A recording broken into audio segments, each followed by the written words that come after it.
నమస్తే V10 TV Telugu news కి స్వాగతం.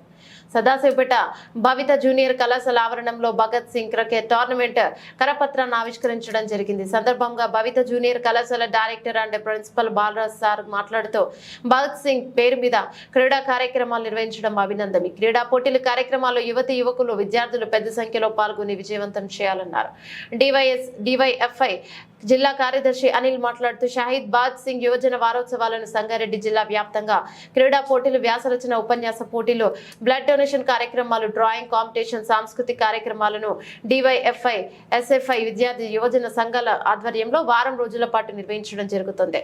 పెద్ద సంఖ్యలో ఈ కార్యక్రమాలను విజయవంతం చేయాల్సిందిగా యువతి యువకులను విద్యార్థులను కోరుతున్నాం. అదేవిధంగా రేపు ఆదివారం సదాశివపేట గవర్నమెంట్ డిగ్రీ కళాశాల మైదానంలో భగత్ సింగ్ క్రికెట్ టోర్నమెంట్ నిర్వహించడం జరుగుతుంది. పెద్ద సంఖ్యలో క్రికెట్ అభిమానులు, క్రీడాకారులు పాల్గొని విజయవంతం చేయాలని కోరుతున్నాం. కార్యక్రమంలో CIT జిల్లా కార్యదర్శి ప్రవీణ్ కుమార్, భవిత జూనియర్ కళాశాల director Madhusudan Reddy, badminton association సభ్యులు MA గాని, DYFI, SFI నాయకులు మధుసాయి, రమేష్ మాట్లాడుతూ రాజు తదితరులు పాల్గొన్నారు.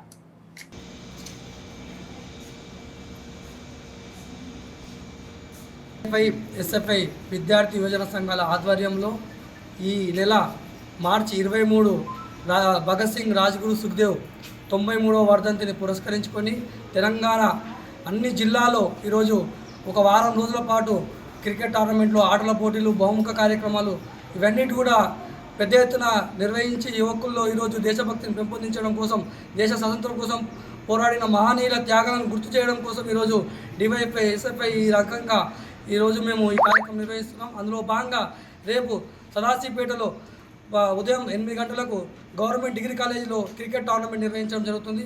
ఈ క్రికెట్ టోర్నమెంట్లో పెద్ద ఎత్తున యువకులు, విద్యార్థులు పాల్గొని ఈ క్రికెట్ టోర్నమెంట్ను విజయవంతం చేయాలని చెప్పి ఈ సందర్భంగా ప్రతి ఒక్కరిని విజ్ఞప్తి చేస్తూ సెలవు.